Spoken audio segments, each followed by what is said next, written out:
Rice குக்கரில் நிறைய recipes செய்யலாம். அதில் 2 ரெசிபிஸ் தான் நான் இன்றைக்கி செய்ய போகிறேன். 2 வெரைட்டி ரைஸ் எப்படி செய்கிறதுன்னு பார்த்துடலாமா? ஃபஸ்ட்டு ரெசிபி செய்கிறதுக்கு நான் ரைஸ் குக்கரை ஆன் பண்ணியாச்சு. இதில் 2 ஸ்பூன் நெய், 2 ஸ்பூன் எண்ணெய் தான் ஊற்றியிருக்கேன். இது கொஞ்சம் சூடானதுக்கப்புறமா ஸ்பைசஸ் எல்லாமே போட்டுக்கலாம். அடுத்தது பிரிஞ்சி இலை 2 சேர்த்துக்கிறேன். அடுத்தது உடம்புக்கு ரொம்ப ரொம்ப நல்லதுங்க கருப்பு ஏலக்காய். அதை இந்த மாதிரி ரைஸ் செய்யும் போது ஒன்றே ஒன்று சேர்த்துக்குங்க, ரொம்ப நல்லது. இப்போ இது எல்லாத்தையும் க்ளோஸ் பண்ணி வச்சாச்சு. கொஞ்சம் பொரிஞ்சதுக்கு அப்புறமா லைட்டாக இந்த மாதிரி கலந்து விட்டுருங்க. இப்போ இது கூட 3 பச்சை மிளகா, அப்புறமா ஒரு வெங்காயத்தை கட் பண்ணி வச்சுருக்கேன் நீல வாக்கில், அதையும் கொத்தமல்லி புதினா 2யும் போட்டாச்சு. இப்போ இதுக்கு தேவையான அளவு உப்பு சேர்த்து நல்லா மிக்ஸ் பண்ணிக்கலாம். மிக்ஸ் பண்ணிவிட்டு க்ளோஸ் பண்ணி வச்சுருங்க. நல்ல ஒரு வாசம் வர ஆரம்பிக்கும், வெங்காயம் வதங்கின வாசனை. அதுக்கப்புறமா அதை எடுத்து நல்லா கலந்துட்டு 2 ஸ்பூன் இஞ்சி பூண்டு பேஸ்ட் போட்டு அதையும் நல்லா மிக்ஸ் பண்ணிக்கலாம். அதையும் கொஞ்சம் நேரம் க்ளோஸ் பண்ணி வச்சோம்னா நல்ல வாசம் வர ஆரம்பிக்கும். இப்போ இதை ஓப்பன் பண்ணி நல்லா மிக்ஸ் பண்ணிவிட்டு 4 கப்பு பாசுமதி ரைஸை ஊற வச்சுருந்தேன். ஊற வைக்கும் போது 3 கப்பு தண்ணி ஊற்றி ஊற வச்சுக்கோங்க.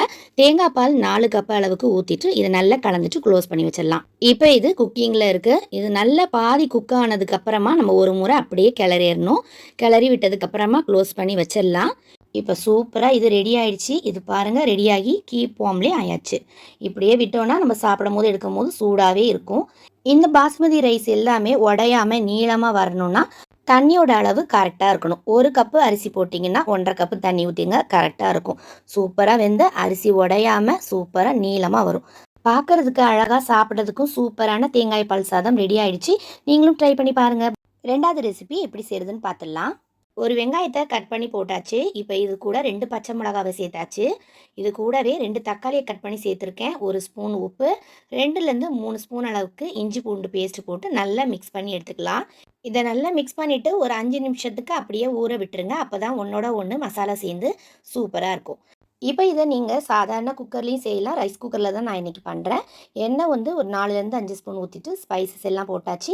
2 மிளகாய் வத்தலை அப்படியே போட்டிருக்கேன். கொஞ்சம் கருவேப்பிலை போட்டு க்ளோஸ் பண்ணி வச்சாச்சு. இப்போ இது நல்லா பொரிஞ்சதுக்கப்புறமா ஒரு முறை நல்லா கலந்து விட்டுருங்க. இப்போ நம்ம ரெடி பண்ணி வச்சுருக்கிறத அப்படியே இதில் சேர்த்துடலாம். இப்போ இதை ஒன்றா தனித்தனியாக வதக்கணும்னு அவசியம் இல்லைங்க. உங்களுக்கு டைம் ரொம்பவே மிச்சமாகும். அதே நேரத்தில் உங்களுக்கு டேஸ்ட்டும் மாறாது, ரொம்ப நல்லாயிருக்கும். இப்போ ஒரு முறை நல்லா இதை மிக்ஸ் பண்ணி விட்டுறணும். இப்போ நம்ம க்ளோஸ் பண்ணி வச்சிடலாம்.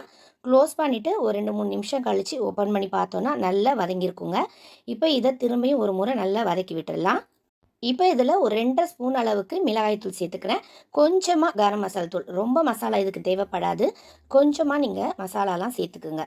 இப்போ இது எல்லாத்தையும் நல்லா வதக்கியாச்சு. இந்த எண்ணெயிலேயே நல்லா பொரிஞ்சு வரணும். இப்போ இதையும் ஒரு 2-3 நிமிஷத்துக்கு க்ளோஸ் பண்ணி வச்சிடலாம். இப்போ நம்ம போட்ட மிளகாய் தூளில் இருக்கிற பச்சை ஸ்மெல்லாம் போயிருக்கும். எண்ணெய்லாம் பிரிஞ்சு எவ்வளோ சூப்பராக வந்திருக்கு பாருங்கள். இப்போ இதில் 3 கப்பு அரிசியை நான் ஊற வச்சுருந்தேன். அதை நான் போட்டுக்க போகிறேன். இதில் தண்ணி 1 கப்புக்கு 1.5 கப்பு தண்ணி அளவுக்கு ஊற்றிக்குங்க. அப்போ தான் உதிரி உதிரியாக சூப்பராக வரும். இப்போ நல்லா மிக்ஸ் பண்ணிவிட்டு உப்பு தேவைன்னா சேர்த்துக்கலாம். சேர்த்துட்டு நல்லா கிளறி விட்டுட்டு நம்ம க்ளோஸ் பண்ணி வச்சிடலாம். ஃபுல்லாக சாப்பாடு ரெடியானதுக்கப்புறமா இதில் நம்ம ஓப்பன் பண்ணிவிட்டு 1 ஸ்பூன் அளவுக்கு நெய் ஊற்றிட்டு நல்லா கிளறி விட்டுறணும். லாஸ்ட்டாக நெய் சேர்க்கும் போது ரொம்ப மனமாக சூப்பராக இருக்கும். இதுக்கு சைடிஷாக நான் வெங்காய பச்சடியும் மிளகு சேவும் தான் வச்சுருக்கேன். கூட ஒரு உருளைக்கிழங்கு ஃப்ரை கூட நீங்கள் வச்சுக்கலாம். அப்பளம் வத்தல் எதுனாலும் வச்சுக்கலாம். ரொம்பவே சூப்பராக இருக்கும். இந்த 2 ரெசிபியும் உங்களுக்கு ரொம்பவே பிடிச்சிருக்குன்னு நினைக்கிறேன். ரைஸ் குக்கரில் ரொம்ப சிம்பிளாக ஈஸியாக எப்படி செய்யுதுன்னு பார்த்தாச்சு. இந்த வீடியோ பிடிச்சிருந்தா லைக் பண்ணுங்கள். உங்கள் ஃப்ரெண்ட்ஸ் அண்ட் ஃபேமிலிக்கு ஷேர் பண்ணுங்கள். தேங்க்யூ.